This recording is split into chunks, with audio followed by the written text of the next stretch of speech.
Okay. Good evening and welcome to the program of the North Jersey Civil War Roundtable. Before our program, Professor Jonathan Laurie speaks, what we've made it a point is to have other roundtables or historical societies come on and give a 10-minute presentation. Now that our audience is nationwide, we felt it would be a good opportunity for people to meet other roundtables. And if you're interested in doing the presentation, we'll give you 10 minutes before a meeting. It's up to you to say what you want, how you want, and just talk about your roundtable or again, your historical society. We're going to resume our meetings in September. And at that point, we'll hear from Mary Lynn Bexa of the Morristown and Morris Township Library, which, by the way, has a significant historical Civil War collection in New Jersey. Carol VanOrnum, first of all, she's a great writer. She's written several articles, which I've been in, and I really like them. but without anything more. Carol's from the Twin City Civil War Roundtable. She'll correct me on her title. And she's also from the Congress of Civil War Roundtables. You'll elaborate as far as you go, and we do starting with at least 27. Thank you, Carol. Well, thank you for inviting me. This is really fun. So the Twin Cities Civil War Roundtable is Minneapolis-St. Paul. We are one of 9 roundtables in the state and the largest. Because we're not located near a battlefield, unless you want to count the Dakota War, we fly in all of our speakers, and which is great because we get to get some really excellent speakers coming in. We're a dinner presentation organization. We meet at the Knights of Columbus, also known as the Bloomington Event Center, and we meet between September and May. We take the summer off. We tried Zooming during the pandemic, but our members are just so adamant about getting together and enjoying friendships and camaraderie that we're just an in-person meeting organization. We coordinate with other Minnesota roundtables to hold an annual symposium in April, and that's in lieu of a regular meeting. And that helps us get a lot of outstate people involved. We currently have 158 members, and I would say the ratio is 65 to 35 men to women. A lot of married couples, but a lot of single women as well. And we have 2 millennials that I know of. Our dues are $55 for an individual, $75 for a family, $30 for a limited associate membership, and $10 for students. And the reason that they're so high is that we use that money to pay the speaker travel expenses and honoraria. And we pretty much break even with that.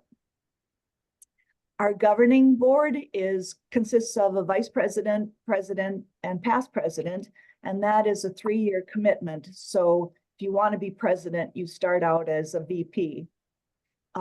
That's in our bylaws.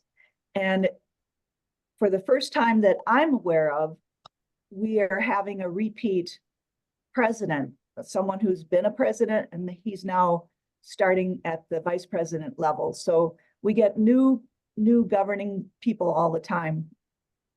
I've been secretary treasurer since 2010, and we also have an advisory board. So one thing that really works for us as far as getting people to be on the board is we hold a 30-minute informational meeting before the social hour, and we invite members to come and just hear what the board does. So the first time we did that, we had, I think, over 30 people that attended this short meeting, and we got 5 new board members out of it.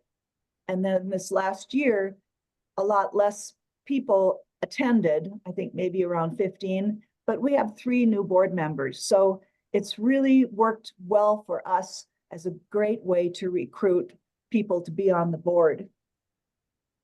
But most importantly, everybody on our board has a job, at least one job. And we just want the board to be a really active organization. Our committees, we have marketing, membership, and technical, but they kind of, other than the technical's good, but the other two are kind of loose and without enough structure yet. So we're working on that. We haven't always been an active board. Now this might sound like a plug for the Civil War Roundtable Congress, but prior to 2017, we were pretty much a do-nothing board, other than, get the speakers in and maybe look for a project to fund from our endowment account, like statue restoration or something. We didn't really do anything. But in 2017, the Civil War Roundtable Congress had their first conference. It was in Manassas, and it was on how to improve your roundtable. So my board sent me to that, and gosh, I learned so much. I was so excited to come back and share everything, and our board really got to work. We redesigned, hired a professional young man to redesign our website. We added a PayPal feature so that they could pay their dues or their meal registration. But there's a caveat about that. PayPal has really increased their fees lately. And so we're trying to encourage our members to use Zelle. It's Z-E-L-L-E. And most banking institutions have that. It's a free service, and it is instant. But there still are a lot of members that do not want their bank involved.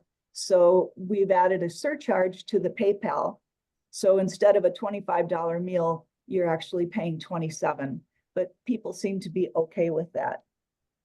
So we redesigned our logo. So we no longer have those cross rifles like a lot of roundtables have.